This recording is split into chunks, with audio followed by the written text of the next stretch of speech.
Senhor presidente, eu ouço aqui vozes que dão conta que o governo quer aumentar a carga tributária com a reforma tributária. Vozes provenientes de algum lugar que não do bom senso. Primeiro projeto de reforma tributária, é bom que se diga, é um projeto que vem de outros governos. Aliás, senador Fabiano, até passou pelo governo passado. Não tiveram a competência de colocar para votar obra que o nosso governo está fazendo, está realizando. Aliás, queriam votar, senador Omar, reforma tributária, esquecendo dos mais pobres.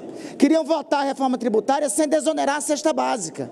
A reforma tributária que nós estamos encaminhando e vai ser votado aqui, é uma reforma tributária em que os mais pobres serão valorizados e não penalizados. A diferença da votação desse PL do CAF, a diferença dos nossos governos, é sob a perspectiva de qual é o rigor fiscal que quer se aplicar aqui em nosso país. No tempo passado, senador Everton, no triste tempo passado, o rigor fiscal era vocacionado aos mais pobres. Era cortando dinheiro da educação, era cortando dinheiro da saúde, era cortando dinheiro dos programas sociais como Bolsa Família, era não garantindo o reajuste dos servidores públicos, era não fazendo a recuperação real do salário mínimo. A diferença é que o nosso governo, por mandamento do presidente Lula, tem um comando que diz claramente o seguinte: se governa, reconstrói o país quando se coloca o rico no imposto e o pobre no orçamento. É o que estamos fazendo desde o começo deste governo, é o que estamos fazendo, fizemos na última segunda-feira, sancionando o reajuste real do salário mínimo, sancionando a correção da tabela do imposto de renda e encaminhando para cá duas medidas, uma de taxação dos offshores e outra taxação dos fundos exclusivos. A soma desses fundos totaliza mais de R$1 trilhão que desde a independência do país nunca era tributado. Esses que nunca pagaram, eu acho que é chegado o momento de pagar para dar sua contribuição à reconstrução. A diferença deste projeto do CAF é que nós queremos colocar para pagar tributos, queremos resolver o sistema tributário brasileiro pagando tributos aqueles que historicamente sonegam, aqueles que historicamente não pagaram. Não é. Eu sei que a turma do fake news está acostumada à mentira desde o passado. Não vai ser o cabeleireiro, não vai ser o barbeiro, não vai ser o dono da boutique da esquina. Não são estes para esse projeto do CAF. São grandes que não pagam, que utilizam dos mecanismos repetidos que tem no sistema recursal brasileiro para não pagar tributo.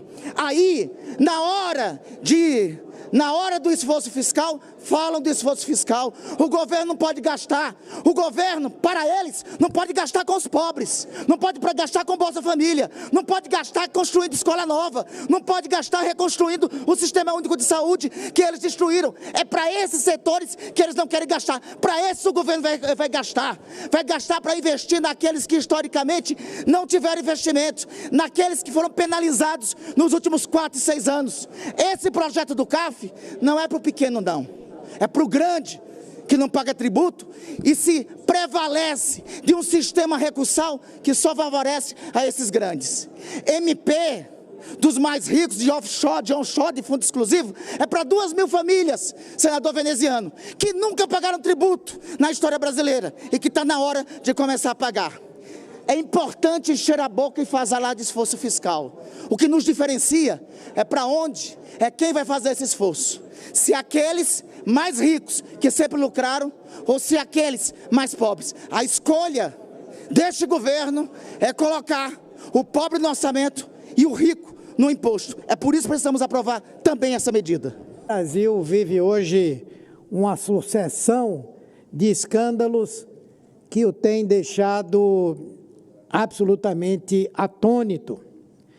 O ex-presidente da República, o senhor Jair Bolsonaro, pessoas da sua proximidade e assessores próximos encontram-se envolvidos, segundo as denúncias que temos acompanhado por parte da Polícia Federal, da própria CPMI do 8 de janeiro, envolvidos em incontáveis crimes, desde falsificação de carteira de vacinação, a tráfico e venda de joias, bens públicos, levados em voos da FAB para serem comercializados no exterior.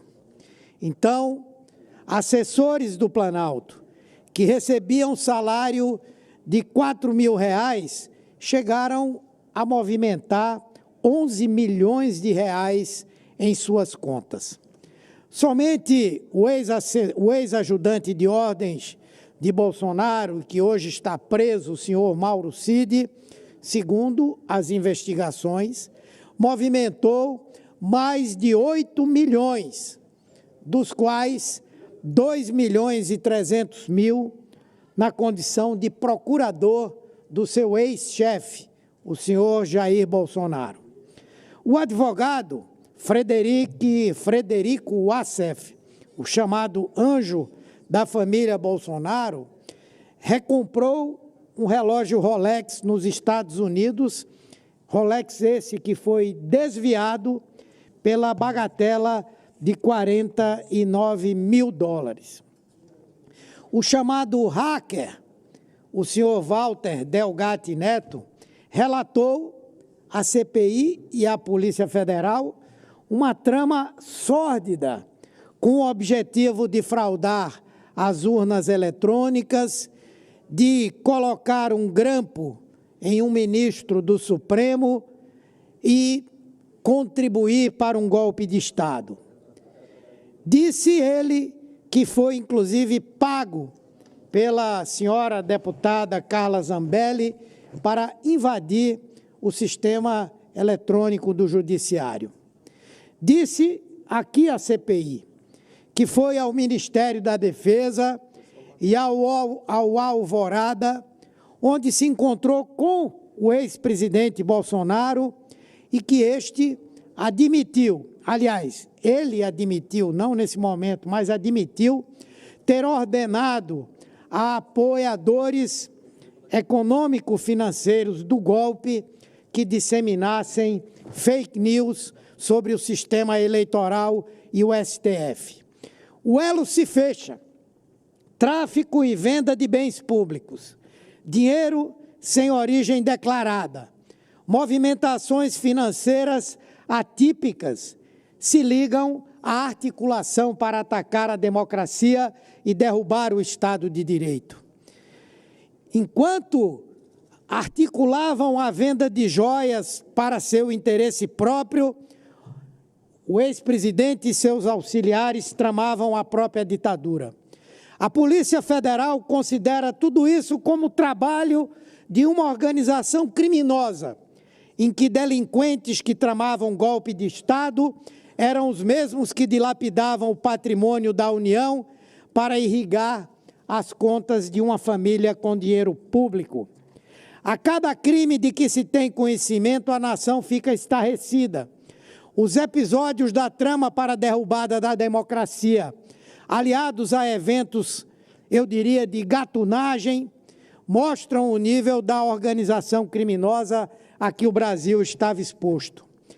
Negócios de milicianos finos, cujas vísceras vêm à tona, especialmente após as delações de figuras como Mauro Cid.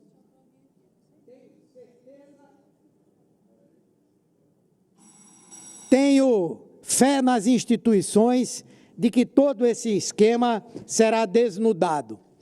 E espero ver os responsáveis julgados e condenados na forma da mesma Constituição que tentaram rasgar. Especialmente o comandante principal dessa organização, o que dava ordens, que urdiu todo esse esquema e que, ao fim e ao cabo, era o beneficiário final da supressão do regime democrático para que pudesse governar como o tirano que sempre foi.